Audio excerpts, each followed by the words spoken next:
10 महाविद्या, इनकी उत्पत्ति कहाँ से हुई? शिव को रोकने के लिए 10 दिशाओं में 10 शक्तियों, जिससे भगवान शिव उनके पीछे ना सके। क्या तंत्र, काला जादू लोगों पर वाकई असर करता है? बाल काट करके ये कर दो, बड़ा कॉमन है ब्लैक मैजिक। चीख मारती है लड़की या लड़का, कोई भी जिसके ऊपर इस प्रकार का प्रयोग हुआ है। प्रेतात्मा होती है? बिल्कुल होती है प्रेतात्मा, तो हार्ट कैन बी पॉसिबल, उसकी मृत्यु निश्चित होती है। तंत्र और ब्लैक मैजिक में बहुत बड़ा डिफरेंस है। ब्लैक मैजिक अफ्रीका से है, हमारे यहाँ हमारे यहाँ का ओरिजिन नहीं है। हमारा काला जादू, काला जादू जिसको कहते हैं। किसी को ये कैसे पता लगे कि उसके ऊपर प्रेतात्मा का साया है, या कैसे महसूस होता है, कैसे पता लगता है? शमशान में पूजा करने वाले हैं, ये आज भूल गए हैं, किसी को जानकारी ही नहीं है। ये प्रत्येक व्यक्ति ना करे प्लीज, ये मेरा करबद्ध निवेदन है, क्योंकि इसमें क्या ये सिर्फ नेगेटिव होता है या पॉजिटिव भी हो सकता है इसका असर? देखिए, आपको 40 दिन के अंदर आपकी समस्याएं दूर होती चली जाएंगी। और ये होता है बिल्कुल प्रत्यक्ष, वो आपको फल अवश्य देगी,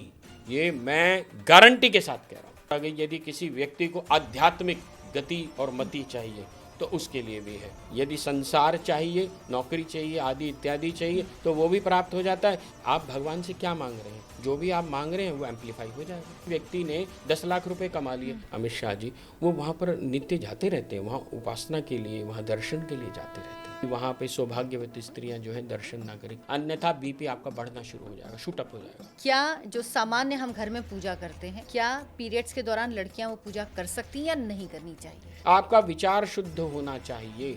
ये वो शक्तियां हैं जो राजाओं को भी राज्य प्रदान कर देती हैं। इनकी उत्पत्ति कहाँ से हुई? उसके बाद विध्वंस हुआ। कण कण में शिव है, शिव ही तो व्याप्त है हर जगह। काल नियंत्रणात् काली, हम शिव से प्रसन्न होकर आए हैं पुनः शिव बनने के लिए। कोई भी यहाँ पुरुष नहीं है। हाँ, पुरुष तो एक ही शिव है, शिव शिव ही पुरुष है, बाकी तो सब स्त्री है। सिर्फ एक सनातन ही धर्म है जहाँ पर स्त्री को देवी स्वरूप में मान करके पूजा जाता है। भगवान शिव ने उनको अपने कंधे पर उठा करके, भगवान शिव को रोकने के लिए माँ पार्वती को जब भूख लगी तो उन्होंने शिव को खा लिया।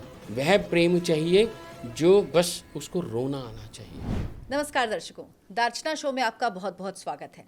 आज के इस पॉडकास्ट में जो विषय हम आपके लिए लेकर आए हैं, वो विषय ऐसा है जिसके बारे में बहुत कम लोग जानते हैं।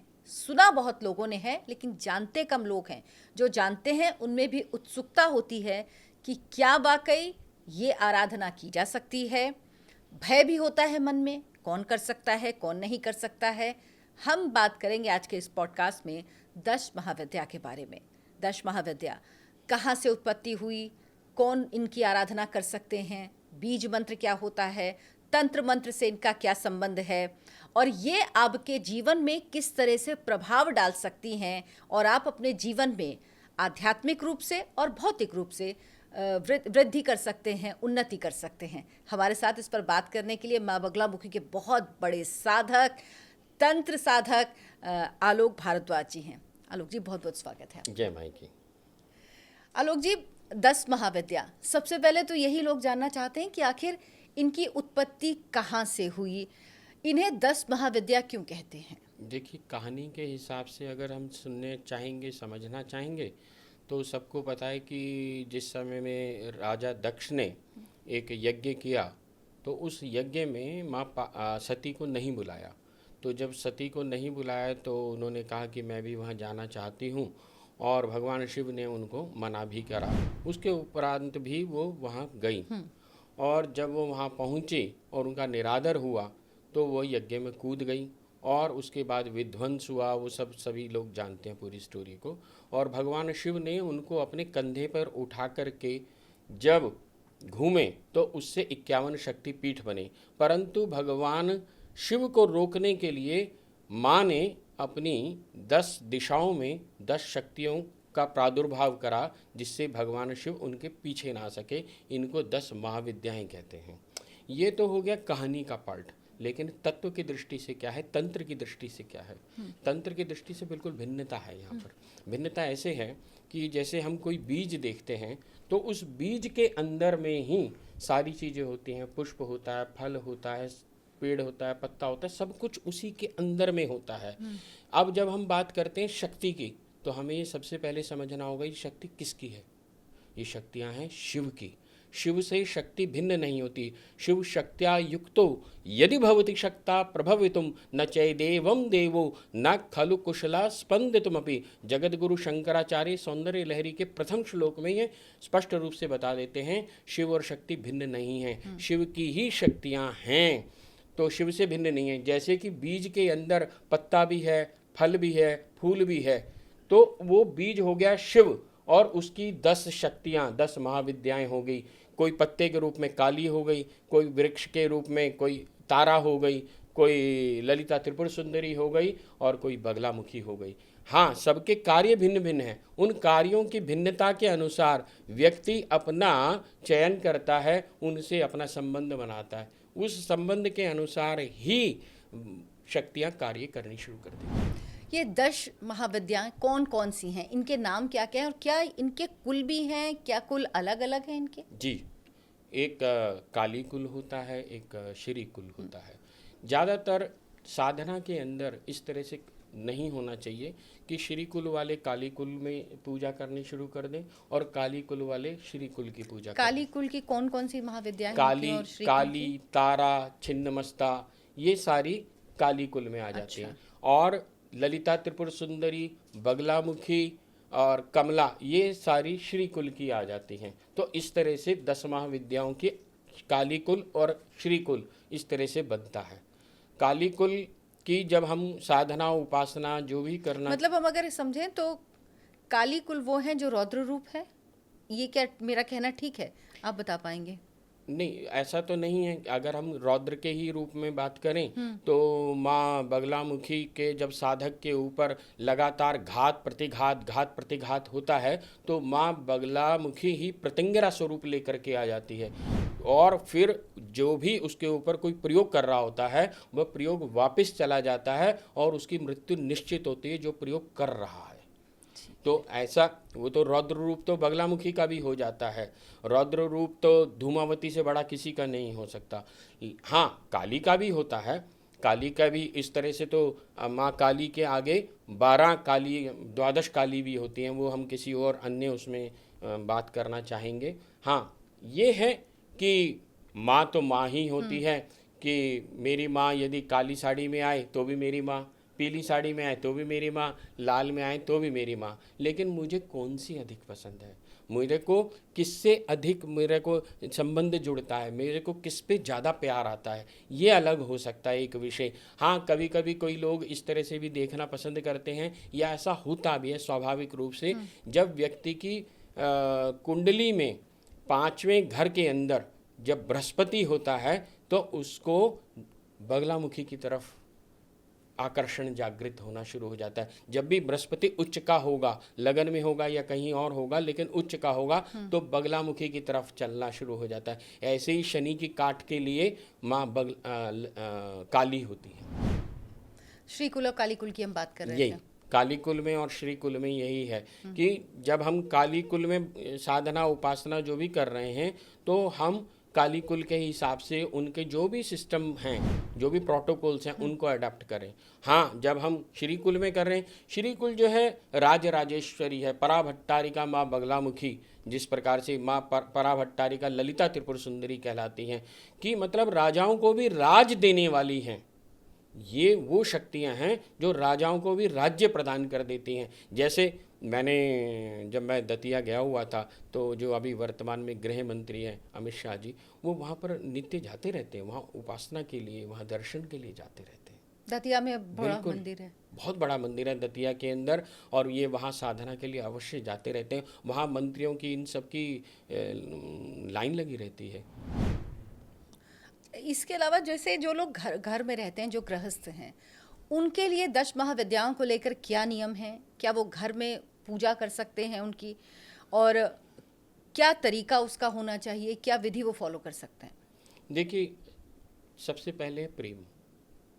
यदि साधक के अंदर प्रेम है, प्रेम का भाव है, तो वह प्रेम से अपनी मम्मी को माँ बुलाए, अम्मी बुलाए, आई बुलाए, कुछ भी बुलाए, तो वह प्रेम से बुलाएगा, तुतली भाषा में भी बुलाएगा, माँ दौड़ के आएगी। बच्चा, जब 2 बच्चे होंगे, एक बच्चा गंदा है, एक बच्चा साफ है, जो बच्चा ज़्यादा गंदा है माँ पहले उसको उठाएगी, ये नहीं देखेगी मैं साफ बच्चे को पहले उठाऊं।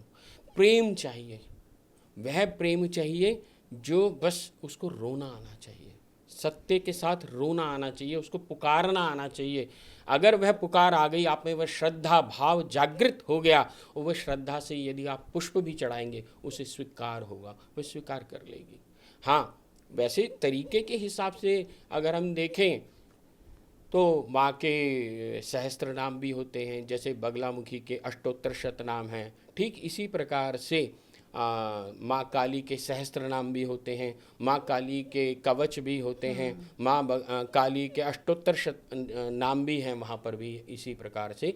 तो इनको साधारणतया करना चाहिए। जैसे माँ काली के लिए सिद्ध कुंजिका स्तोत्र बहुत उत्तम, सिद्ध कुंजिका मतलब मास्टर की, कि अगर आप मास्टर की को सिद्ध कर लेते हैं, जैसे ही आपने उसे सिद्ध कर लिया, वो कभी भी कहीं भी फेल नहीं होगी किसी भी क्षेत्र में। आपने उसे सिद्ध कर लिया एक बार, और आप करते चले जाइए। आप चाहे स्वास्थ्य के लिए हो, धन वृद्धि के लिए हो, अन्य किसी भी विषय के लिए हो, सिद्ध कुंजिका बहुत ही उत्तम, अति उत्तम, माँ काली को अत्यधिक सर्वाधिक जिसे बोलूँगा मैं प्रिय है। अच्छा, सिद्ध कैसे करते हैं? देखिए, सिद्ध कुंजिका स्तोत्र को सिद्ध करने के लिए बहुत, जैसे अमावस्या का दिवस है, अमावस्या के दिवस पे रात्रि में 9 बजे के उपरांत एक लाल चौकी ले लें, और एक चौकी ले लें, उसके ऊपर लाल कपड़ा बिछा लें, उसके ऊपर माँ की प्रतिमा रखें और बिठा करके उनको आह्वान करें। और आह्वान करने से पहले किसी मंदिर में, माँ काली के मंदिर में जाकर के विशेष रूप से निमंत्रण देकर आएँ एक दिन पहले में, कि माँ कि तू मेरे घर आ। उस निमंत्रण में एक जायफल, सुपारी, पान का बीड़ा, ये सब लगा के इलायची लौंग के साथ उनको निमंत्रण दे करके आएँ। वह अवश्य आएंगी और आपकी सुनेंगी, और आपको 108 पाठ करने होंगे। ये तो है सामान्य विधि। तांत्रिक विधि बड़ा गूढ़ है, उसकी तरफ हम ना ही, क्योंकि वो शायद मेरे ख्याल से सामान्य व्यक्तियों के लिए है ही नहीं। तो उस तरह से अगर हम कर लेते हैं तो वो सिद्ध हो जाता है। जैसे ही वो सिद्ध हो जाता है, अब जैसे घर में कोई बच्चा बीमार पड़ गया, हमारे को कोई नौकरी चाहिए, कुछ और अन्य कुछ चाहिए, तो हम जल पढ़ करके उसको दे दें तो वह एकदम सही हो जाएगा। अच्छा, बिल्कुल, बच्चा ठीक होना शुरू हो जाएगा। उसके ऊपर जल के छींटे मार दें लगातार 9 दिन 11 दिन, इस तरह से उसके ऊपर जल के छींटे मारें, या जल उसको पिला दें। जो नौकरी ढूंढ रहा है उसको इंटरव्यू देने जाने से पहले उसको माँ यदि अपने हाथ से बच्चे को स्वयं दे, और देखिए आपको फल मिलेगा, एकदम फल मिलेगा। क्या 10 महाविद्याओं के यंत्र भी होते हैं? हाँ, बिल्कुल होते हैं। 10 महाविद्याओं के 10 अलग अलग यंत्र होते हैं। उनमें श्री यंत्र भी है, काली यंत्र भी होता है, धूमावती यंत्र अलग होता है, तारा यंत्र अलग है, इसी प्रकार से बगलामुखी यंत्र भी होते हैं। तो हर देवी के अपने अपने यंत्र हैं, और श्री यंत्र के अंदर ये सारे के सारे यंत्र समाहित हैं, एक ही यंत्र में ये सारे समाहित हैं। तो अगर कोई व्यक्ति मात्र माँ बगलामुखी की उपासना साधना करना चाहता है तो बगलामुखी का यंत्र रख सकता है। माँ काली की साधना करना चाहता है तो माँ काली का यंत्र रख करके उस पर पूजा अर्चन शुरू कर सकता है। उसके ऊपर पुष्प चढ़ाए, डेली उस पर सिंदूर लगाए, उस पर इत्र लगाए। इत्र लगाने से ऐश्वर्य की प्राप्ति होती है, नाम विख्यात होता है। यदि आपको नाम ख्याति चाहिए, नाम की विख्याति चाहिए, तो आप अपने यंत्र के ऊपर रोज इत्र लगाएं, आपका नाम विख्यात होना शुरू हो जाएगा। आप उसमें मीठे का कोई भी प्रसाद लगाएं, आपको धन समृद्धि मिलनी शुरू हो जाएगी। तो इस प्रकार से है। क्या यंत्र घर पे रखा जा सकता है? हाँ, बिल्कुल रखा जा सकता है। उसके कुछ नियम हैं। उसके नियम यही हैं कि जहाँ पर भी हम यंत्र को स्थापित करें वो साफ शुद्ध जगह होनी चाहिए। और कई लोग बिल्कुल ऐसे दरवाज़ों पर अपने यंत्र को टांग देते हैं, जो बिल्कुल गलत है। एंट्रेंस गेट के ऊपर कभी भी यंत्र नहीं टांगे जाते। जहाँ पूजा साधना आराधना हो वहीं पर ही यंत्र रखना चाहिए। और विशेष रूप से तो तांत्रिक प्रयोग तो ये है कि जब हम यंत्र रखें, जैसे माँ काली का यंत्र रखें तो काले कपड़े में उसके लपेट करके रखें। अच्छा। और जब साधना उपासना करें तो उसको अनावृत कर ले, यानी खोल दें। खोल करके उनको स्नान कराएं। पहले शुद्ध जल से स्नान कराएं, दूध से स्नान कराएं, फिर स्नान करा के साफ़ करें। साफ़ करने के उपरांत चंदन रोली का टीका करें और इत्र वगैरह लगा करके उनके ऊपर जो है लौंग इलायची का भोग डेली लगाएं। और अगर आप लगा सकते हैं तो डेली 2 पान के मीठे बीड़े लगाएं। देखिए आपको 40 दिन के अंदर आपकी समस्याएं दूर होती चली जाएंगी। और ये होता है? बिल्कुल, प्रत्यक्ष प्रत्यक्ष, ये मैंने बहुत बार देखा। अच्छा, क्या हर महाविद्या के भैरव अलग अलग होते हैं? हाँ बिल्कुल, हर एक के भैरव अलग अलग होते हैं। माँ बगलामुखी के भैरव अलग हैं, काली भैरव अलग हैं। तो वो विषय की गूढ़ता है। जैसे जैसे हम उसमें अंदर जाने लगेंगे, उसके तांत्रिक रहस्य को भी प्रकट करना पड़ेगा, समझना पड़ेगा। और अगर बाह्य दृष्टिकोण से देखेंगे, सांसारिक सिर्फ हमें अभिलाषा, इच्छा यही है कि नौकरी मिल जाए, कोई संतान की समस्या है वो दूर हो जाए, या कुछ अन्य अन्य समस्याएं हैं जो कि सांसारिक हों, तो उनके लिए भी है। और अगर यदि किसी व्यक्ति को आध्यात्मिक गति और मति चाहिए तो उसके लिए भी है। वहाँ पर क्या है, चेतना को हमें उच्च स्तर पर लेकर के जाना पड़ेगा।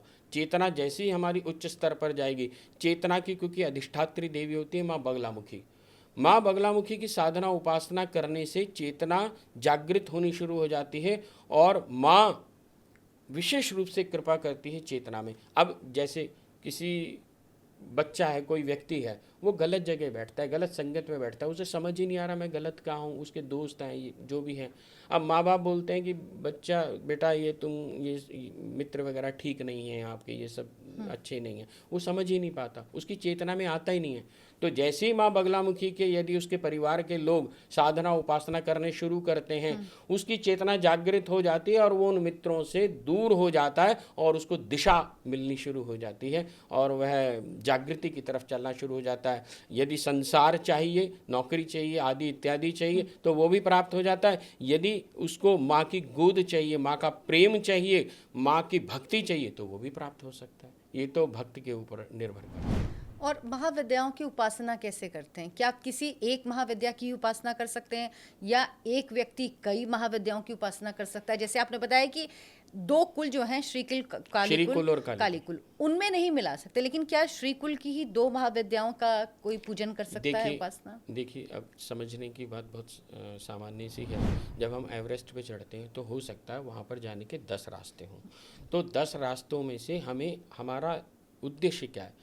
एवरेस्ट पर जाना, ना कि उद्देश्य है कि 10 रास्तों से जाना। हाँ। अगर हम एक बार ऊपर पहुंच गए तो हमें आवश्यकता नहीं है कि अब हम दूसरे रास्ते से जाएं। हाँ, यदि हमें ऐसा लग रहा है कि इस रास्ता हमारे लिए कंटकाकीर्ण है, हमें वहाँ सुगमता नहीं मिल पा रही, हम उसमें सफल नहीं हो पा रहे, तो किसी गुरु के सानिध्य में जा कर के, क्योंकि एक और सबसे बड़ी आज समस्या हो रही है कि जब तक व्यक्ति इंटरनेट या किसी भी और अन्य माध्यमों से साधना या उपासना करना शुरू कर देता है तो उसको सफलता नहीं मिलती। क्यों? क्योंकि मंत्र चैतन्य नहीं मिल पाता, चैतन्य मंत्र चाहिए। जब तक चैतन्य मंत्र नहीं मिलेगा तो वह प्रसव नहीं कर पाएगा।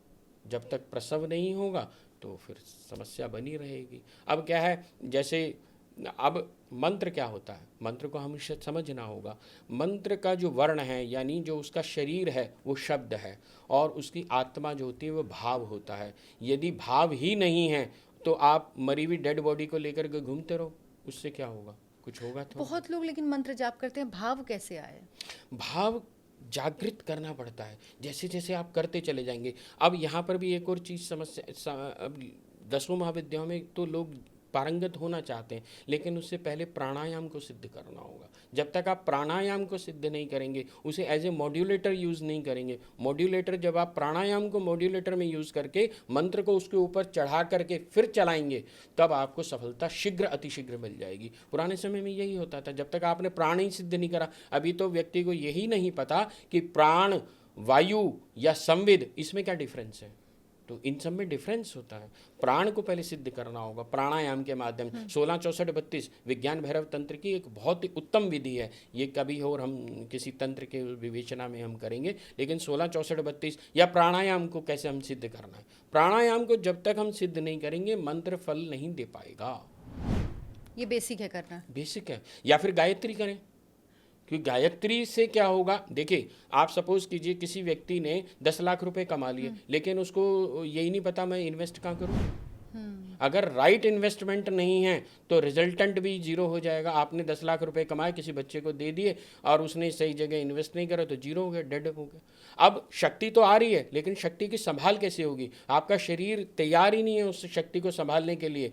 क्योंकि जैसे ही आप पब्लिक उसमें जाते हैं, जैसे कि प्लेटफॉर्म पर जाते हैं, आप रेलवे स्टेशन पे जाएंगे, आप हॉस्पिटल्स में जाएंगे, आप पब्लिक टॉयलेट्स में जाएंगे, जैसे ही आप इन स्थानों पर जाएंगे वैसे ही आपकी एनर्जी जो है क्षीण होनी शुरू हो जाती है। अब इसमें एक और चीज़ है, कई लोगों को गलत आदतें पड़ जाती हैं अलग एक स्त्री से अधिक से संभोग करने के लिए, जैसे वो जाने की कोशिश करते हैं, तो उसमें भी व्यक्ति की एनर्जी चली जाती है। जो भी उसने साधना उपासना करी जीरो हो जाती है। अच्छा। इसको रोकना चाहिए। जब तक वो नहीं रोकेगा तो संभव ही नहीं है, उसको फल ही नहीं मिलेगा। अब इसको कैसे करना चाहिए, ये भी उसको संभाल के लिए ही गायत्री चाहिए।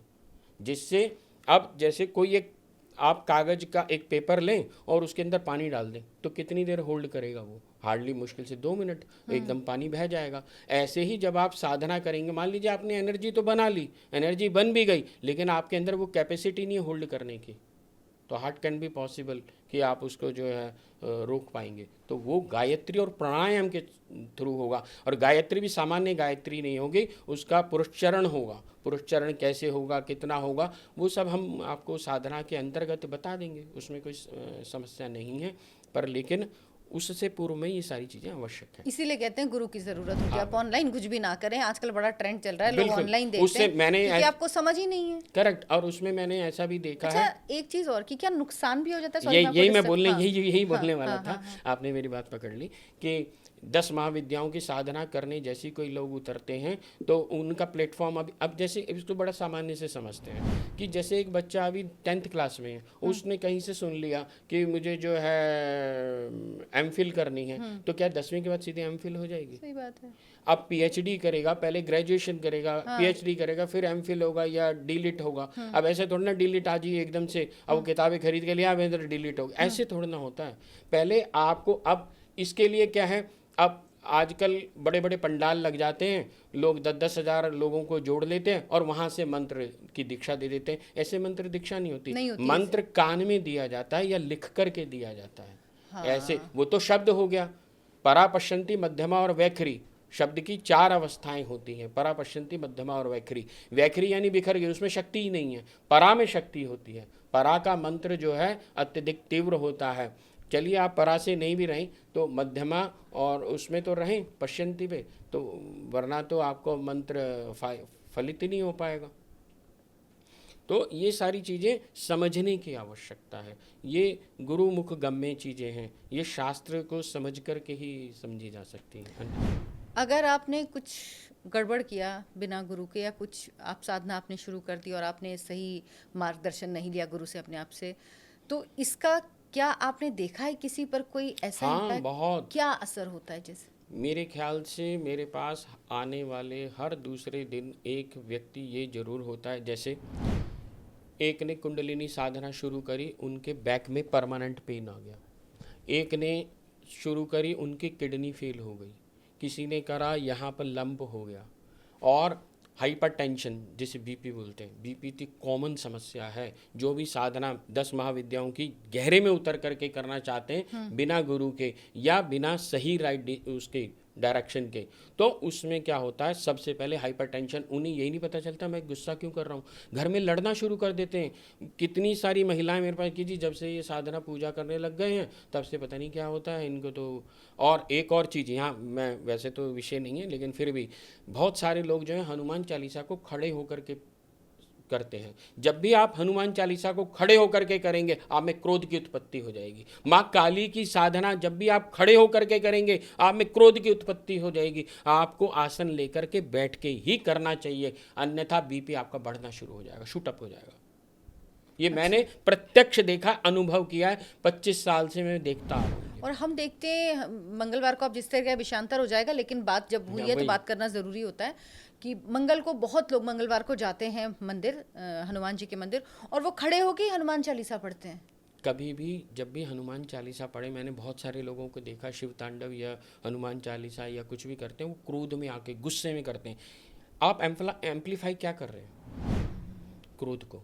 आप भगवान से क्या मांग रहे हैं? जो भी आप मांग रहे हैं वो एम्पलीफाई हो जाएगा। तो आप अगर क्रोध से कर रहे हैं तो क्रोध एम्पलीफाई हो जाएगा, अगर आप प्रेम से कर रहे हैं तो प्रेम हो जाएगा। यदि आपके चित्त के अंदर, आपकी चेतना में प्रेम जागृत है तो आप प्रेम बरसाएंगे, आपको चारों तरफ प्रेम ही प्रेम मिलेगा, आपको भी प्रेम मिलेगा, आप भी प्रेम बांटेंगे। अच्छा, क्या 10 महाविद्याएं जो हैं तांत्रिक देवियां होती हैं, ये कहना सही है? हाँ बिल्कुल। देखिए, अब इसको फिर थोड़ा सा समझेंगे कि क्या है ना कि तंत्र और ब्लैक मैजिक में बहुत बड़ा डिफरेंस है। तंत्र है मेटाफिजिक्स, और जो ब्लैक मैजिक है वो it is came from the Africa. अच्छा, ब्लैक मैजिक अफ्रीका से है, हमारे यहाँ का नहीं? हमारे यहाँ का ओरिजिन नहीं है। हमारा काला जादू जिसे काला कहते हैं। जादू जिसको कहते हैं, फलाने पे ये कर दो, बाल काट करके ये कर दो, ऐसा कर दो, ये नखून हमारा काट, नहीं है? ये हमारा नहीं है। It is origin by the Africa. ये अफ्रीका के है, और वहाँ पर आज भी बड़े बड़े बाजार लगते हैं। आप इंटरनेट पे खंगालेंगे तो आपको मिल जाएगा, वहाँ मगरमच्छ, फलाने, इस जानवर की, बंदर की, इसकी उसकी, सब प्रयोगों के लिए वहाँ पर उनकी सब चीज़ें मिलती हैं, उनका प्रयोग करिए। सब ब्लैक मैजिक है। मेरे पास अफ्रीका के ही एक खदान व्यापारी थे, उनका फ़ोन आया कि गुरुजी हमें आपके बारे में पता चला है, और हम, वो हैं तो हिंदुस्तानी, वहाँ पर अपने उनके काम है, तो उनके किसी पार्टनर के ऊपर किसी ने इस तरह का प्रयोग कर दिया वहीं अफ्रीका के अंदर ही। तब मैंने यहाँ से माँ बगलामुखी की साधना उपासना उनको बताई, एकाक्षरी मंत्र बताया, 36 विद धूमावती के साथ बताया, उनको तुरंत एकदम से रिलीफ मिल गया। और वहाँ पर जैसे ही कोई भी व्यक्ति ग्रोथ करने लगता है, अफ्रीका के अंदर बड़ा कॉमन है ब्लैक मैजिक, और यही ब्लैक मैजिक जो है भारतवर्ष के अंदर भी चलना शुरू हो गया, चल रहा है, जिसको तंत्र कहा जा रहा है। ये तंत्र नहीं है। तंत्र तो मेटाफिजिक्स है, प्योर ज्ञान है, जिसे आज 300 यूनिवर्सिटीज पढ़ा रही हैं दुनिया भर की। आप हैरान भारत होंगे। में कौन सी यूनिवर्सिटी है तंत्र की? यूनिवर्सिटी नहीं है, लेकिन गार्गी कॉलेज पढ़ा रहा है, आपका दौलत राम कॉलेज पढ़ा रहा है, दिल्ली के कॉलेज हैं ये, दिल्ली हाँ, के कॉलेज दिल्ली यूनिवर्सिटी आपका अभी रिसेंटली, कोई बहुत पहले से नहीं है। और विदेशों के अंदर तो प्रॉपर यूनिवर्सिटीज़ हैं। सेडोना के अंदर एक बहुत बड़ी यूनिवर्सिटी है जो कि मेटाफिजिक्स यूनिवर्सिटी का नाम ही मेटाफिजिक्स यूनिवर्सिटी है। Matter basically energy. अभी जो गॉड पार्टिकल का जो इन्वेंशन हुआ वो क्या है, व्हाट इज दैट? वो सीधा सीधा एनर्जी है। और हमारे यहाँ तो जब पहले से ही बताया गया कि कण कण में शिव है, शिव ही तो व्याप्त है हर जगह, तो शिव की ही शक्तियाँ हैं, तो वही शक्तियाँ इस प्रकार से व्याप्त हैं। क्या तंत्र, काला जादू लोगों पर वाकई असर करता है? और जो करता है क्या उस पर भी प्रभाव पड़ता है? क्या ये सिर्फ नेगेटिव होता है या पॉजिटिव भी हो सकता है इसका असर? देखिए, हर कोई ना आज जल्दी से, द्रुत गति से ये चाहता है कि मुझे तरक्की मिल जाए। बिल्कुल सही बात है। एक तो ये है। दूसरा, जेलस बहुत है, विद्वेषण। आदमी उस विद्वेष में मरा जा रहा है कि मेरे चाचा के लड़के ने फलाना कर लिया, पड़ोसी ने इतना अच्छा कैसे कर लिया। वो अपने ऊपर ये नहीं सोच रहे कि हम कैसे अच्छे से काम करें, लेकिन पड़ोसी कैसे वो अच्छा कर गया, इसमें तो इससे ज़्यादा परेशानी है, तो वो विद्वेषण का प्रयोग करते हैं। ये जो विद्वेषण का प्रयोग है ये समस्या का कारक है। इसमें ख़ास तौर से अंडरगारमेंट्स चुरा लेना, कुछ और कपड़ों का चुरा लेना, या किसी के बाल काट लेना। आपने सुना होगा कहीं कि कोई गया था, उसके बाल काट लिए, या ऐसा कुछ हो गया, उन्हें प्रतीत होता है। फिर क्या होता है, रात को प्रेशर लगता है, छाती पे प्रेशर लगता है, रात को सोते सोते डर लगता है, चीख मारती है लड़की या लड़का, कोई भी जिसके ऊपर इस प्रकार का प्रयोग हुआ है कि अरे मेरे को ऐसा कुछ हो रहा है, या गलत उनके साथ चीज़ें हो जाती हैं। इस तरह के मेरे पास कितनी ही लड़कियां या इस तरह की कन्याएं, लेडीज़ आती हैं जिनके साथ रात्रि में रेप होता है, और उनको माँ बगलामुखी की या माँ काली की जब हम साधना बताते हैं और तंत्र के प्रयोग बताते हैं तो उनसे उनको रिलीफ मिल जाता है। उनको फील होता है ऐसा उनके साथ हो रहा है? उनके सब कपड़े खुल जाते हैं, बुरी हालत हो जाती है, हर प्रकार से बिल्कुल उन्हें साफ पता चलता है, उन्हें दिख रहा है, लेकिन वो बोल ही नहीं पा रही हैं कि ये ऐसा हो रहा है। कितने ही किस्से हैं मेरे पास, मैं तो लिस्ट ऑफ वो दे सकता हूँ। और ये कैसे, मतलब ये कैसे संभव होता है, कैसे वो होता है? बेसिकली प्रेत आत्माएं होती हैं, कॉल करी जाती हैं, यही सब ब्लैक मैजिक है। प्रेतात्मा होती हैं? बिल्कुल होती हैं प्रेत आत्माएं। आजकल क्या है, हम जिस चीज, अब जैसे हम किसी अपने मेहमान को बुलाएं, कि किस हम मेहमान को बुलाना चाहते हैं, एक बार बुलाएं, 2 बार बुलाएं, 3 बार बुलाएं, 5 7 10 बार में किसी को बुलाएंगे वो आ ही जाएगा ना। तो जब हम सारा दिन मैनिफेस्ट ही प्रेत को कर रहे हैं, भूत को कर रहे हैं, जब हम मैनिफेस्ट ही उसको सोच, हमारे विचार प्रेत आत्मा से बाहर जा ही नहीं रहा, हम शक्ति की तरफ चल ही नहीं रहे, हमें शुद्ध आत्माएं चाहिए नहीं, हमें शुद्ध शक्तियां नहीं चाहिए। जब हम शुद्ध, जिसे तांत्रिक प्रयोग कहें, जिसमें कि चाहे वो हनुमान जी महाराज की साधना हो, भैरव की साधना हो, या माँ बगलामुखी की साधना हो, माँ काली की साधना हो, माँ तारा की साधना हो, माँ ललिता त्रिपुर सुंदरी की स्वयं साधना हो, माँ ललिता त्रिपुर सुंदरी या भैरवी इतनी तीव्र हैं, इतनी तीव्र हैं कि उनको तो मात्र उनका सहस्त्र नाम कर लेने मात्र से ही, अगर आप 41 दिन सहस्त्र नाम कर दें, ललिता सहस्त्र नाम या काली सहस्त्र नाम या बगला सहस्त्र नाम, इस प्रकार की चीज़ें अपने आप कट जाती हैं, और इसके लिए कोई गुरु दीक्षा लेने की आवश्यकता नहीं है, जैसे बगला अष्टोत्तर शतनाम करने के लिए नहीं है।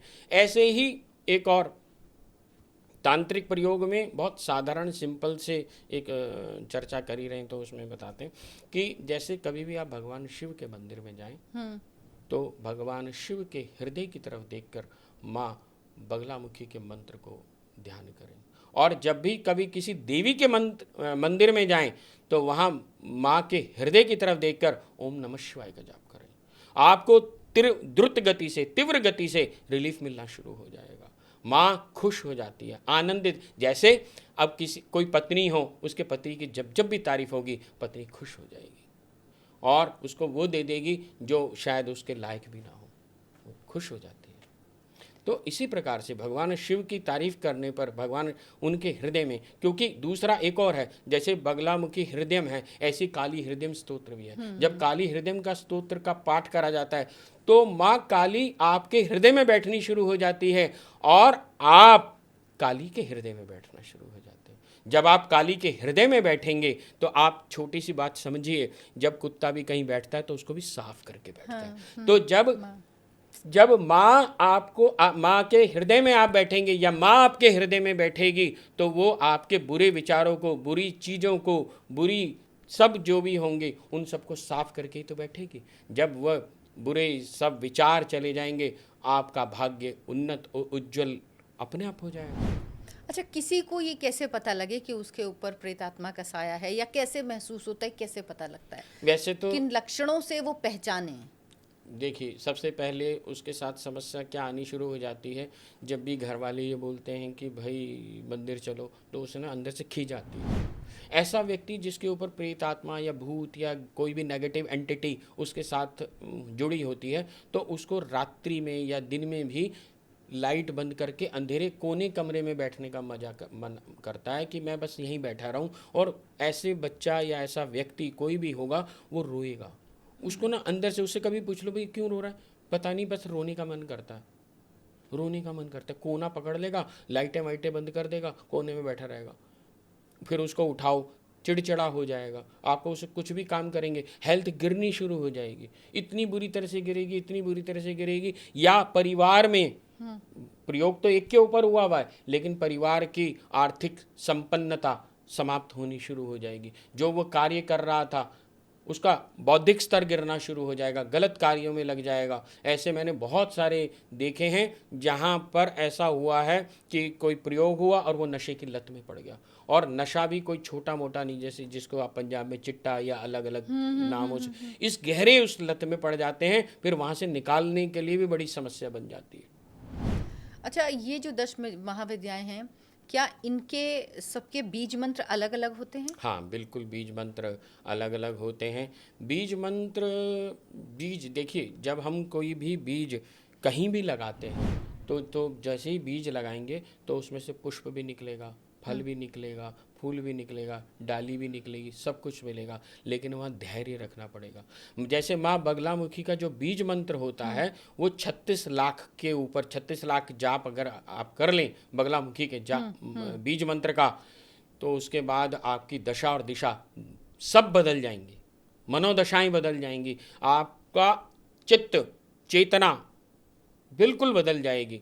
अब यहाँ पर क्या है, वैसे भी चेतना के लिए विशेष रूप से जब ये बात चर्चा चल रही है तो मैं प्रत्यभिज्ञा हृदय के विशेष रूप से उसमें आया, चित्तिरेव चेतन पदा दवरूढ़ा चैत्य संकोचनी चित्तम।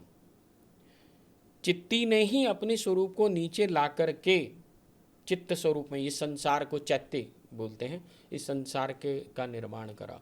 जब व्यक्ति गलत दिशाओं में चला जाता है, लेकिन अगर उसमें कहीं कोई संस्कार हैं पूर्व जन्म के, चाहे इस जन्म के, या परिवार में ऐसी कोई है जो पूजा साधना आराधना कर रहे हैं, तो वो वापस आ जाता है, कहीं ना कहीं वापस आ ही जाएगा। ठीक है, गलत चला गया। अब जग जाहिर है, वैसे तो सभी को पता है कि संजय दत्त जो थे वो नशे में चले गए सब। मैंने उनको अपनी आंख से देखा जब वो दतिया के अंदर माँ बगलामुखी की साधना करवाने गए थे कुमार गौरव के साथ। तो उसके बाद ही उनको वहाँ से मुक्ति मिली। अच्छा, कहते हैं कि 10 महाविद्याओं को आप नहीं चुनते, वो आपको चुनती हैं। हाँ, ऐसा कह सकते हैं। वैसे इससे पूर्व में मैं इसमें थोड़ा सा एक छोटा सा बात जोड़ना चाहूँगा कि गुरु को आप नहीं चुनते, गुरु आपको चुनता है। हाँ, आपके अंदर इच्छा होनी चाहिए कि मुझे गुरु चाहिए। बस निवेदन डाल दो भगवान शिव के चरणों में, निवेदन डाल दो हनुमान जी महाराज के चरणों में या भैरव के चरणों में, मुझे गुरु दे दे। और गुरु कैसा होना चाहिए? गुरु वो होना चाहिए जिसके चरणों में बैठने के उपरांत आपका मन शांत हो जाए, आपका मन अधीर ना हो, भागे ना, आपको लगे कि सब कुछ तो मिल गया, मुझे आवश्यकता ही नहीं है प्रश्न करने की। जैसे ये गुरु के सामने बैठता है, प्रश्न आता है और गुरु को पता चल जाता है, मानो उसके हृदय में स्वयं जवाब भी आ जाता है। ये जो प्रश्न और उत्तर का जो जवाब और सवाल का ये है, यही है प्रेम, यही है गुरु और शिष्य के बीच के संबंध। अगर आपको ऐसे किसी भी व्यक्ति के सम्मुख बैठने के बाद आपका हृदय शांत हो रहा है, चंचलता भाग रही है, आपको लग रहा है कि यहाँ ऊर्जा अधिक है, इस व्यक्ति के करीब बैठने से मुझे ऊर्जा की प्राप्ति हो रही है, तो समझ लो आप सही स्थान पे पहुँच गए। और अगर ऐसा कोई गुरु मिल गया तो उसके चरणों को पकड़ लो। अगर आपने उसके चरणों को पकड़ लिया, आपको 10 महाविद्याएं फलित हो जाएंगी। कोई भी जो भी विद्या वो आपको पकड़ा देगा वो फलित हो जाएगी, चाहे वो बगलामुखी हो, काली हो, ललिता त्रिपुर सुंदरी हो, तारा हो, कोई भी हो, वो आपको फल अवश्य देगी। ये मैं गारंटी के साथ कह रहा हूँ। अच्छा, इनको महाविद्याएं क्यों कहते हैं? इसके पीछे कोई हाँ, विद्या जैसा कि नाम से ही पता चल रहा है, ये ज्ञान के, ये फॉर्मलेस है, ये ज्ञान है। जैसे हम किताब पढ़ते हैं तो किताब में जो भी शब्द लिखा है वो किताब में ही रहता है, लेकिन उसका ज्ञान हमारी बुद्धि में उतर आता है। तो जैसे माँ बगलामुखी के विषय में बात करते हैं तो माँ बगलामुखी क्या है, उनका चतुराक्षरी मंत्र, माँ की 4 भुजाएं उनके हाथ में, एक में अंकुश है, एक में पाश है। तो ये जो चतुराक्षरी मंत्र है ये दिखाता है कि माँ का स्वरूप ये है। वो माँ धूमावती जो है मोक्ष प्रदात्री देवी होती है, मोक्ष की देने वाली देवी है। इसीलिए दतिया में जब कोई व्यक्ति जाते हैं तो वहाँ विशेष रूप से ये लिखा हुआ है कि वहाँ पे सौभाग्यवती स्त्रियाँ जो है दर्शन ना करें। क्यों? उसके पीछे सिर्फ एक ही रहस्य है कि जैसे ही सौभाग्यवती स्त्री वहाँ पर दर्शन करने के लिए जाती है तो सबसे बड़ी साधना में एक समस्या है काम की।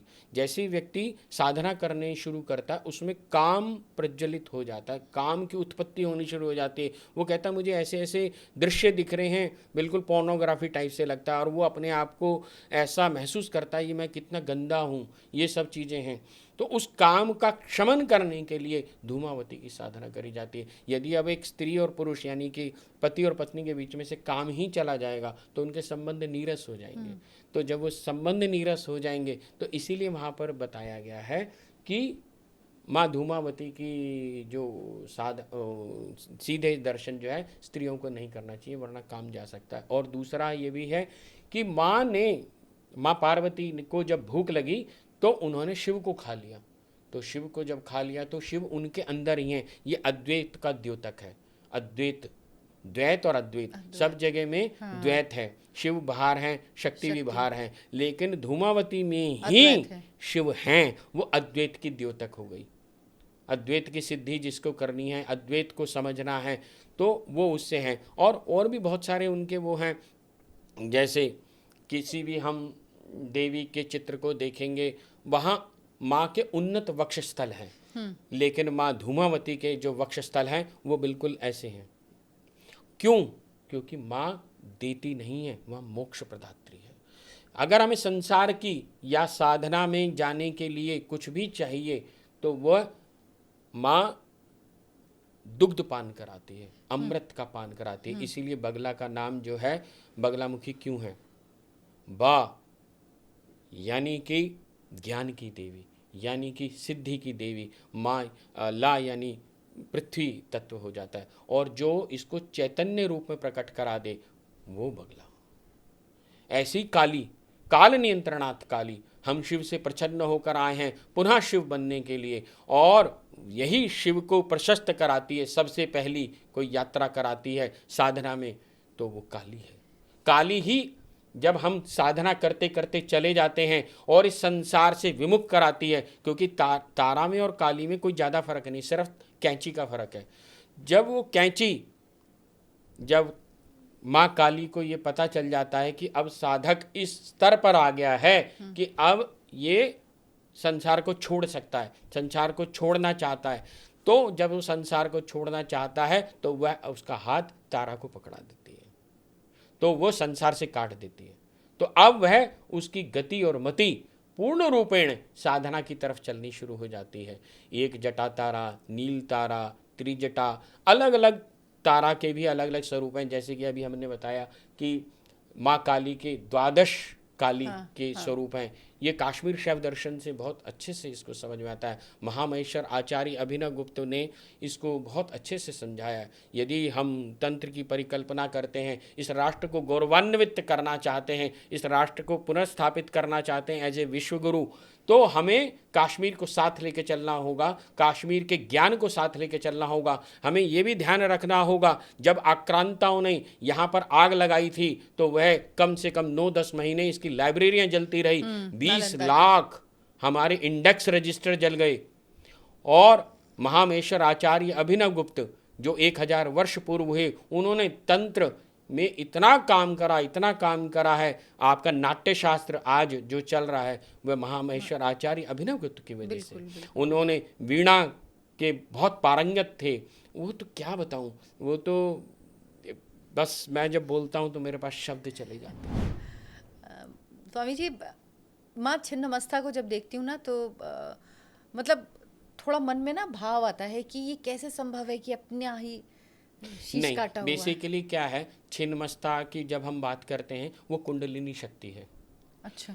जब ईड़ा पिंगला सुषुम्ना, हाँ। तो ईड़ा पिंगला और सुषुम्ना, देखिए सबसे पहले हमें, अगर हम इस डिपिक्शन को, आइकोनोग्राफी को ही समझना है तो हमें समझना होगा कि एक पुरुष और स्त्री संभोग की अवस्था में हैं, दोनों नीचे लेटे हुए हैं और उनके ऊपर में ये ऊर्जा चढ़ रही है। यानी कि जो काम की ऊर्जा है, यदि उसे दिशा मिल जाए तो वह ईड़ा पिंगला से हट करके सुषुम्ना में चढ़ जाती है। जब सुषुम्ना में वह चली जाती है तो वह सीधी सहस्त्रसार से मिलती है। तो जब सहस्त्रसार में आ जाती है और जब नीचे से कट होता है काम का, यानी काम को काट करके उसको ऊर्ध्वगामी बनाया गया है, तो ये छिन्नमस्ता हो गई। इसीलिए इसका नाम छिन्नमस्ता है, इसका मस्तक कट गया। यही ललिता त्रिपुर सुंदरी है, क्योंकि ललिता त्रिपुर सुंदरी स्वयं कुंडलिनी शक्ति है। और क्या बताऊं, श्री विद्या तो संपूर्ण तंत्र ही श्री विद्या है। इसका तो मतलब अगर हम एपिसोड बना लेंगे शायद 10 एपिसोड ही श्री विद्या पे चले जाएंगे। इतना इतना बृहत ज्ञान है, इतना बहुत विशालतम।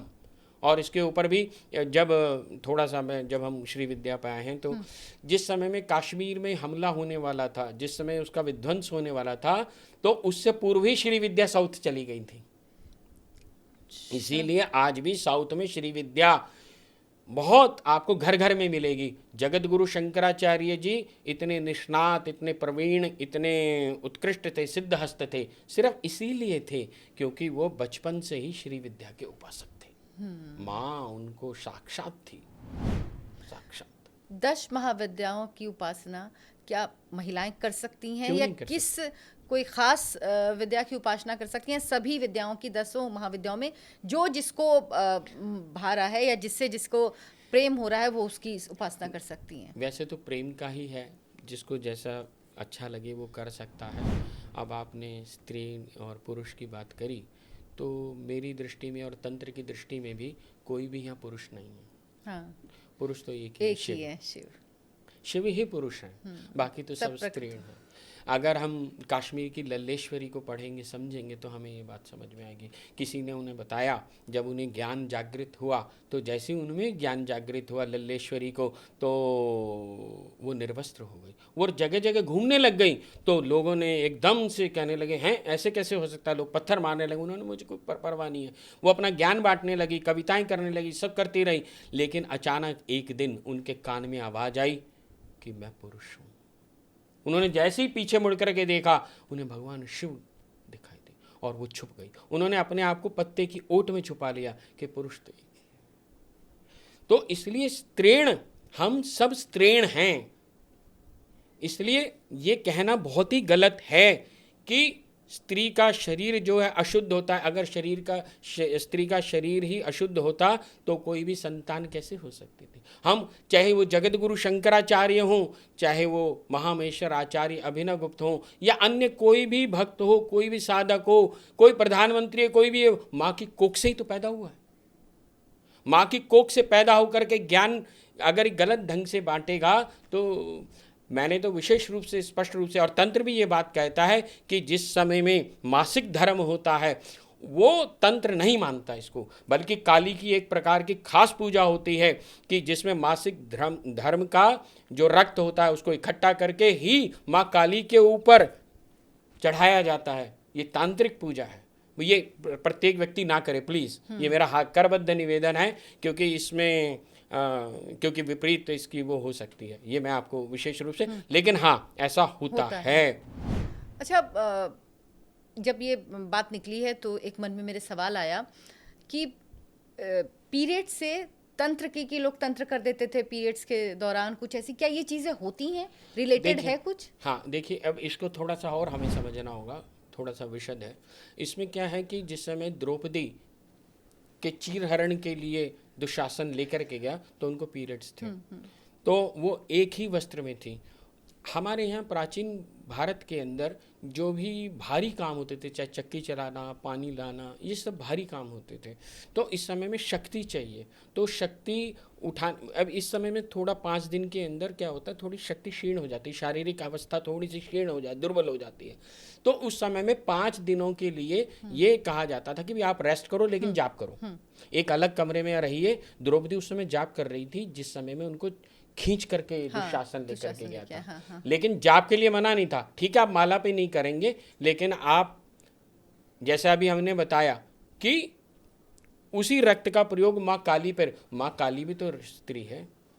और अगर इतना ही बुरा होता तो अम्बुवाची का जो कामाख्या का मेला है वो तो पूरा इसी पर ही लगता है। तो ऐसा नहीं है। ये कहीं ना कहीं जिस समय में हम जब मुगल काल के अंदर आए, तो क्योंकि इनके यहाँ स्त्री जो है ढकी और उस तरह से रहती है, तो हमने अपनी स्त्रियों को भी, हमारे यहाँ गार्गी हुई हैं, एक से एक विदुषी हुई हैं। आप वेदों को पढ़ें, मैं सैकड़ों ही आपको नाम बता सकता हूँ जिसके अंदर पूरा वार्तालाप हुआ है याज्ञवल्क्य से गार्गी का। तो हमारे यहाँ तो स्त्रियों को ऐसा नहीं था कि आप घर में बैठिए और मतलब एक वही धर्म है जहाँ पर स्त्रियों को इतना ऊंचा स्थान प्राप्त है। हमारा सिर्फ एक सिर्फ सनातन सनातन ही धर्म। धर्म है जहाँ पर स्त्री को देवी स्वरूप में मान करके पूजा जाता है। स्वामी जी, मेरा एक सवाल है, क्या जो सामान्य हम घर में पूजा करते हैं, रोज में जो भी लोग पूजा करते हैं अपने घर में, क्या पीरियड्स के दौरान लड़कियां वो पूजा कर सकती हैं या नहीं करनी चाहिए? देखिए, अगर यहाँ पे संप्रदाय का थोड़ा सा फर्क आ जाता यही है। समझना शैव और चाहती शाक्त जो हैं हाँ। इसको नहीं मानता। 3 संप्रदाय होते हैं कि 4? देखिए, शैव शाक्त शैव 5 वैष्णव? होते हैं, वैसे 5 होते हैं। हाँ। जगत गुरु शंकराचार्य जी ने पंचायतन पूजा दी इस तरह से कि शैव, शाक्त, वैष्णव, सौर और गणपत। हाँ, ठीक जो सौर की पूजा करते हैं, जिसको आप छठ पूजा बिहार में मानते हैं, जो हाँ, हम हाँ। कहते हैं ये सूर्य की। सौर की ही हाँ, पूजा है असलियत हाँ, में। ठीक है। माँ पार्वती ने जब पूजा करी थी शिव को प्राप्त करने के लिए, उनका एक नाम अपर्णा हो गया था। तो अपर्णा नाम क्यों पड़ा? जब उन्होंने पर्ण को भी खाना बंद कर दिया, यानी पत्ते को भी खाना बंद कर दिया। तो जब पत्ते को भी खाना बंद कर दिया तो शरीर कैसे चलेगा? जिसको हम फोटोसिंथेसिस कहते हैं, प्रकाश संश्लेषात्मक जो पत्ता होता है, वह पत्ता अपना भोजन सूर्य की किरण से ले लेता है। ये रेणुका तंत्र में बताया गया है। तो उस समय में पार्वती ने उस रेणुका तंत्र के माध्यम से, यानी कि सूर्य के किरण से जो भोजन है, अपना भोजन, इस शरीर को चलाने लायक जितना, तो वो भोजन ले लेते थे। ये रेणुका तंत्र में विशेष रूप से आया। ये आज भूल गए हैं, किसी को जानकारी ही नहीं है। ये हमारा जो है उसमें सौर उसमें आ जाता है। ठीक है। हमारे यहाँ 12 सूर्य मंदिर थे जिनको विध्वंस कर दिया गया। जिनका काश्मीर में मार्तंड मंदिर था, जो एक पाकिस्तान में चला गया। आपका उड़ीसा में कोणार्क मंदिर है। अलग अलग इस प्रकार के मंदिर थे। ये अलग अलग कोनों पे बने हुए थे, इस तरह से बने हुए थे जिससे उनकी ऊर्जा भारत को प्रतिस्थापित करती थी, ऊर्जामय बनाती थी। और उसको जैसे ही खंडित करा गया, वह ऊर्जा का विध्वंस होना शुरू हो गया। अब क्या, ये हो गया सौर का। गणपत यानी गणपति की, गणपति जी की पूजा आप सबसे पहले करेंगे। अलग अलग उच्छिष्ट गणपति, ये तांत्रिक हो जाता है, तो कि कहीं भी किस तरह से करा जाता है। ऐसे ही वैष्णव, जो वैष्णव संप्रदाय है, वह थोड़ा सा अलग तरीके से चलते हैं कि वो शरीर की शुद्धता पर अधिक बल देते हैं। शैव और शाक्त शरीर से अधिक विचारों और मन पर अधिक देते हैं कि आपका शरीर से मतलब नहीं है। अगर आप अघोरी जिसको बोले, शमशान में पूजा करने वाले हैं, वो इस चीज़ की ध्यान ही नहीं देते कि कौन शुद्ध है कौन अशुद्ध है। आपका विचार शुद्ध होना चाहिए, शरीर नहीं। शरीर क्या है?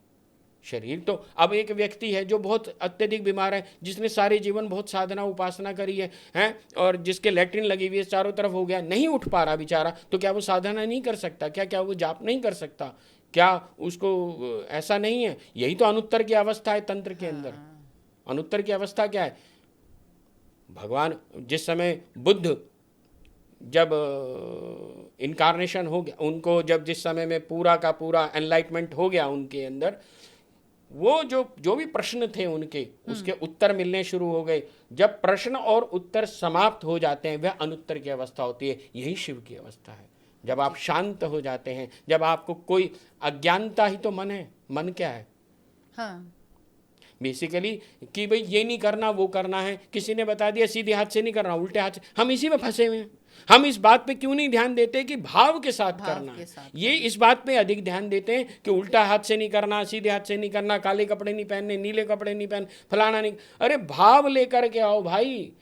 नीला फूल चढ़ाओगे, पीला फूल चढ़ाओगे, इससे कुछ नहीं हो रहा। 4 मुखा दिया जलाओगे, इससे कुछ नहीं होगा। भाव यदि नहीं है, भाव है तो सब कुछ है, भाव नहीं तो कुछ नहीं। तो वो एक तरह से फिर वो खाना पूर्ति हो जाती है। वो तो बस ऐसे ही है ना। अब जैसे बच्चा पढ़ रहा है सिर्फ दिखाने के लिए, जी किताब मैंने ले रखी है 6 घंटे तक, लेकिन उसे समझ कुछ नहीं आ रहा। स्वामी जी, पूजा, उपासना और साधना, बहुत बड़ा, इन तीनों में क्या अंतर है? बहुत बड़ा, बहुत अच्छा प्रश्न है आपका। पूजा, उपासना और साधना। देखिए, सामान्य जो भी जन साधारण का व्यक्ति है वो पूजा समझता है। पूजा होती भी वैसे भी सांसारिक चीज़ों की प्राप्ति के लिए है कि भाई ठीक है, आपने 40 दिन की पूजा कर ली, आपको जैसे बहुत ही 16 सोमवार के व्रत, जब कन्याएं छोटी उम्र में होती हैं तो उन्हें कहता है भाई 16 सोमवार के व्रत कर लो, अच्छा पति मिल जाएगा। ऐसे ही कोई अन्य ये सब पूजाओं में आ जाता है जिनके अगेंस्ट में हमें कुछ चाहिए। हमने ये करा, हमें उसके अगेंस्ट चाहिए। ये सारी की सारी पूजाएं कहलाती हैं। उपासना, उप आसन, जब हम करीब में आकर के आसन लगा लेते हैं अपने गुरु के, अपने शिव के, कि हमें सिर्फ तू चाहिए, हमें और कुछ नहीं चाहिए, और जो उसको प्रदत्त करता मार्ग वह साधना मार्ग है। अच्छा, जब हम साधना के माध्यम से उसको प्राप्त करने की कोशिश करते हैं, यही तो मैं बार बार बोलता हूं, तू जन्म दर जन्म हर बार। एक और बात मैं विशेष रूप से बोलना चाहता हूं कि जब भी आप किसी सिद्ध मंदिर में जाएं, जिनको आपको पता है, जैसे आप पशुपतिनाथ जा रहे हैं, वैष्णो देवी जा रहे हैं, आप तिरुपति बालाजी जा रहे हैं, या आप ऐसे ही केदारनाथ जा रहे हैं, बद्रीनाथ जा रहे हैं, तो ये तो मंदिर बहुत पुराने हैं। हो सकता है आप पिछले जन्म में भी आए हों, उससे पिछले जन्म में भी आए होंगे। आप तो नहीं जानते आप कितनी बार आए हैं, पर वो भोलेनाथ तो जानते हैं ना कि आप कितनी बार आए हैं। आप जब भी जा कर के उनसे मांगेंगे तो वो बताएंगे कि तू पिछली बार भी तो पत्नी मांगने आया था, तू पिछली बार भी तो मकान मांगने आया था, तू मुझसे मुझको कब मांगेगा ये बता, तू मुझे ये बता कि तू मुझसे मुझको कब मांगेगा, मेरी गोद कब मांगेगा। अगर ये चेतना में तुम्हारी वो जागृति दे देगा तो तुम्हारा कल्याण हो जाएगा, तुम इस संसार से आते रहोगे। मैं तो बार बार बाबा से एक ही बात बोलता हूँ कि एक बच्चा है, उसका बाप भी नर्सरी क्लास में पढ़ा, उसका बाबा भी नर्सरी क्लास में पढ़ा, उसकी 10 पीढ़ियाँ नर्सरी क्लास में पढ़ती जा रही हैं, तुम भी नर्सरी क्लास में पढ़ रहे हो। तुम्हारा उत्थान कब होगा? तुम कब इस संसार को छोड़ करके जाओगे? तब कब तुम उसकी गोद मांगोगे? कब ये चाहोगे कि माँ तू मुझे अपनी गोद में बिठा के अपना स्तनपान करा? बस ये इच्छा होनी चाहिए व्यक्ति की, बाकी तो वो अपने आप कर लेगी। जो पूजा है वो आपको ठीक है सांसारिक सुख दे सकती है, सांसारिक सुख, लेकिन कितने जन्म तक तुम मांगते रहोगे उससे? मैं कितनी बार ये कह चुका, बताता हूँ, बोलता हूँ अपने यहाँ पर भी, कि जब आप माँ के पास जाते हो, माँ से कहते हो माँ मुझे पत्नी दे दे, मुझे बच्चा दे दे, मुझे नौकरी दे दे, मुझे ये दे दे। जब आप रेड लाइट पे खड़े होते हो, गाड़ी में बैठे होते हो, एक भिखारी भागा भागा आता है, तो आप शीशा चढ़ा लेते हो कि उतारते हो, और अपना नोट वोट निकाल करके सारे पकड़ा देते हो। तो जब तुम भीख मांगने उसके पास जाते हो तो वो भी कहता आ गया भिखारी। या तो आप कंप्लेंट करते हो या भिखारी। कब आपका शुक्राना कब करते हो कि माँ तूने मुझे ये सब दिया, मैं तेरा थैंक्स करने आई हूँ। मैंने आज तक एक भी व्यक्ति नहीं देखा जिसकी लॉटरी लगी हो और वो भाग के मंदिर आया हो, माँ धन्यवाद तूने मेरी हमेशा कंप्लेंट करने आते हैं। किस लिए? कि मुझे ये नहीं हुआ, मुझे वैसा नहीं हुआ, मुझे ये नहीं मिला, मुझे वो नहीं मिला। जब तक तुम कंप्लेंट करते रहोगे, तुम साधना कब करोगे? तुम उपासना कब करोगे? तुम पूजा में पड़े रहोगे। तुम पूजा में, ठीक है, पूजा में वो प्रारंभिक स्थिति है, प्रारंभिक है, ABCD जैसे शुरू करते हैं वहां भाई से शुरू प्ले स्कूल में तो जाना ही पड़ेगा ना, बिल्कुल प्ले स्कूल में जाना पड़ेगा, एग्रीड। लेकिन कितनी बार, how many times you will come in the same position? हाँ बिल्कुल, वहीं से कब तक शुरू करते हैं। दुर्गा सप्तशती विशेष रूप से इसको बताती है। जब भगवान विष्णु का 5000 साल तक बाहु युद्ध चला, वो बाहु युद्ध क्या है कि 5000 बार आप गर्भ दर गर्भ बदल बदल कर आई जा रही हैं, जाई जा रहे हैं, आई जा रहे हैं, जाई जा रहे हैं, तो तब आपकी चेतना जागृत होगी। जब आपकी चेतना जागृत होगी, को हम, मैं ही तो शिव हूं, हम शिव से प्रच्छन्न होकर आए हैं पुनः शिव बनने के लिए, तब यात्रा प्रारंभ होती है। आपका विष्णु जागृत हो जाता है, विष्णु सो जाता है, माया कहीं हट जाती है। जैसे ही माया हटती है तो साधना प्रारंभ हो जाती है। यहाँ तक पूजा चलती है। ये सब पूजाएं हैं कि हाँ मुझे मकान चाहिए, दुकान, इसको कोई बुराई नहीं है, संसार की दृष्टि से ठीक है, आप करो कोई, लेकिन कहीं ना कहीं अब जब तक आप बड़ा लक्ष्य नहीं रखोगे, छोटे को कैसे प्राप्त करोगे? विवेकानंद ने स्पष्ट रूप से कहा है कि आप उच्च के लक्ष्य को रखो, नीच की प्राप्ति स्वयं हो जाएगी। स्वयं हो जाएगी, सही बात है, अपने आप हो जाएगी, उसमें क्या बात है। स्वामी जी बहुत बहुत धन्यवाद आपका। मतलब बात कर रही तो लगता है बात करती ही जाऊँ, इतनी सारी चीज़ें, लेकिन हम फिर से पॉडकास्ट करेंगे। और मैं लोगों से भी कहूँगी कि आपने बहुत सारी बातें सुनी, लेकिन आप किस विषय पर और पॉडकास्ट सुनना चाहते हैं? माँ बगलामुखी पे हम अगला अपना एपिसोड करेंगे। इसके अलावा और किन चीज़ों पर आप चाहते हैं कि हम स्वामी जी से बात करें, आप ज़रूर हमें कमेंट करके बताएं, और हम कोशिश करेंगे कि हम उस विषय पर पॉडकास्ट ज़रूर करें। स्वामी जी बहुत बहुत धन्यवाद। आप जय माई की। आप लोगों से गुजारिश है हमारे चैनल को सब्सक्राइब कीजिए और इस वीडियो को ज़्यादा से ज़्यादा लोगों तक पहुंचाइए। मुझे ऐसा लगता है कि शायद ही आपने ऐसा पॉडकास्ट दश महाविद्या पे सुना होगा, देखा होगा, क्योंकि जो जानकारी आपको इसमें मिली है, जो भ्रम आपके मन के दूर हुए, जो भय दूर हुआ है, वो शायद ही कभी आपको इतनी क्लैरिटी आई हो। बहुत बहुत शुक्रिया आप सबका, धन्यवाद, नमस्कार।